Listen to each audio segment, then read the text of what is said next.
बड़े दुखद घड़ी के अंदर हमें ये प्रेस कॉन्फ्रेंस करना पड़ रही है। दुख इस बात का है कि जो एनकाउंटर जो थाना कठुआ में चल रहा था और जिसे हमारे J&K पुलिस के वीर जवानों ने अपने प्राणों की आहुति देकर नियर अबाउट सफलतापूर्ण अभी तक निभा लिया है, उसमें जो लेटेस्ट जो हमारे पास सूचना है 3 से 4 आतंकी पाकिस्तान के भाड़े के जो टट्टू थे उन्हें ढेर कर दिया गया है। लेकिन जो हमारा नुकसान हुआ और इररिपेयरेबल जो नुकसान है हमारे 3 J&K पुलिस के जवान और एक जो लेटेस्ट और इन्फॉर्मेशन आ रही है 4 लोग जिन्होंने अपनी शहादत दी है। इसके अंदर हमारे जसवंत सिंह जी, BS चिप जी और तारिक अहमद, तो इनको श्रद्धांजलि देते हुए नमन आंखों के साथ आज भारतीय जनता पार्टी पूरी की पूरी इनके और उनके परिवार के साथ खड़ी है। मैं ये कहना चाहता हूं कि ये नुकसान जो उनके घर वालों का ये तो हम कभी पूरा नहीं कर पाएंगे, लेकिन एक चीज़ है कि इनके साथ हम सभी के सभी हमेशा खड़े रहेंगे। और बड़ी बात यह कि हमारे देश का वीर जवान जब भी शहादत देता अपनी मातृभूमि के ऊपर, उसको एक अफसोस रह जाता कि ये मातृभूमि, मेरे पास केवल एक ही प्राण थे, अगर मेरे पास और भी प्राण होते तो बार बार तेरे ऊपर से मैं निशावर कर देता। ये जज्बा है, शायद इसी कारण ये जो नापाक मुल्क, ये जो षड्यंत्रकारी मुल्क जो गलती से हमारा हमसाया है, इससे हम काफ़ी हद तक बच जाते। और ख़ासकर अगर आप अभी देखें तो पाकिस्तान ने जो अपनी स्ट्रेटजी शिफ्ट की है, जो आप कश्मीर से इस बॉर्डर की तरफ जहाँ से वो टेररिस्ट पार करने की कोशिश करते हैं, कुछ हद तक कभी कभी कामयाब हो जाते हैं, लेकिन हमारी J&K पुलिस और हमारी सिक्योरिटी फोर्सेस बड़ी मुस्तैदी से इनके साथ लड़कर हमारे को बचाने में कामयाब रहती है। लेकिन इस मुल्क का तो खैर इलाज घर पर घुस कर ही किया जाता है, जो भारतीय जनता पार्टी अच्छी तरह से जानती है, भले वो बालाकोट या उड़ी सर्जिकल स्ट्राइक रही हो, यही एक इनका इलाज है। लेकिन अभी भी दुर्भाग्य यह है कि अभी भी कुछ यहाँ पर ऐसे लोग और कुछ ऐसे नेता हैं जो इसी पाकिस्तान से बात करने की वकालत करते हैं। खैर, आज मैं राजनीति में ना जाकर सबसे पहले तो नमन आंखों के साथ अपने इन वीर जवानों की शहादत को याद करता हूँ। और मेरी एक अपील, क्योंकि ये अभी जो नया डिज़ाइन है पाकिस्तान का, वो कठुआ के बॉर्डर्स की तरफ है, और मैं कठुआ के लोगों से भी एक अपील करना चाहता हूँ कि हम थोड़ा सा अपने इतिहास में ज़रूर जाएं। और इतिहास को अगर आप याद करते हैं, कठुआ का नाम भी जो पड़ा था वो इसी से पड़ा था कि यहाँ पर इकट्ठे हुए थे लोग, इकट्ठ हुआ था लोगों का, जिसे डोगरी में कहा जाता है।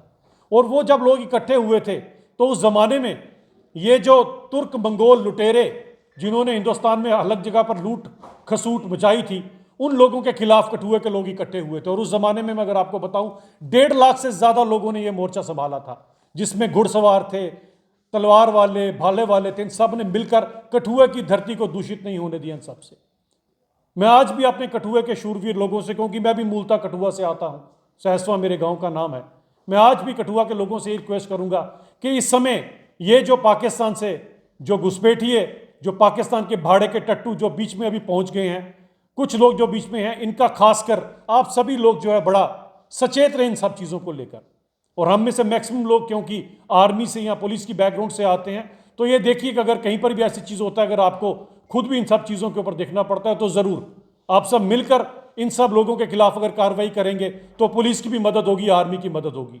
क्योंकि हमारा जो हमसाया है वो ना तो खुद चैन से बैठता, ना किसी को बैठने देता है। एक ऐसा भूखा नंगा मुल्क जो कटोरा लेकर भीख मांगता रहता है, एक ऐसा मुल्क जहाँ पर ट्रेनें भी सेफ नहीं हैं, जिनकी रेलें तक किडनैप हो जाती हैं, ऐसे मुल्क से हम और तवक्को भी क्या रख सकते हैं। ISI का जो डिज़ाइन है, पाकिस्तान आर्मी का जो डिज़ाइन है, इसके खिलाफ मुझे लगता है कठुए के लोगों को आज खड़ा होना पड़ेगा। हम सब इकट्ठे अपने आगे पीछे पूरा ध्यान रखें। कोई भी अगर ऐसी मूवमेंट हो रही है, कोई भी भले किसी भी कपड़ों में कहीं पर भी कोई आ रहा है, तो इमीडिएटली सिक्योरिटी फोर्सेस को, पुलिस को इसके बारे में इन्फॉर्म किया जाए। और हम सब इकट्ठे होकर कम से कम अपने गाँव और अपने कस्बे को प्रोटेक्ट करें, क्योंकि इस समय हम सबको मिलकर ये लड़ाई लड़नी है, क्योंकि ये आखिरी लड़ाई है। जिस तरह से अगर आपने माननीय गृह मंत्री जी को सुना हो, ये अब आखिरी फेज की लड़ाई है, और वो जो क्षमा जब बुझती है तो उससे पहले फड़फड़ाती काफ़ी है।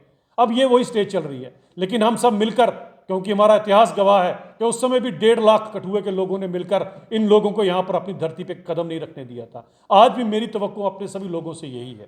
तो मैं रिक्वेस्ट करूँगा कि हम सब लोग मिलकर इनके खिलाफ लड़ाई लड़ें। और एक मेरी एडमिनिस्ट्रेशन से खास अपील है, और मैं यहाँ पर एडमिनिस्ट्रेशन को कहना चाहता हूँ कि अगर आपके किसी ऑफिसर की वजह से जम्मू कश्मीर के अंदर अगर आम लाइसेंसेस का स्कैम हुआ था, इसका खमियाजा मेरे लोग भुगतें, यह कतई बर्दाश्त नहीं किया जाएगा।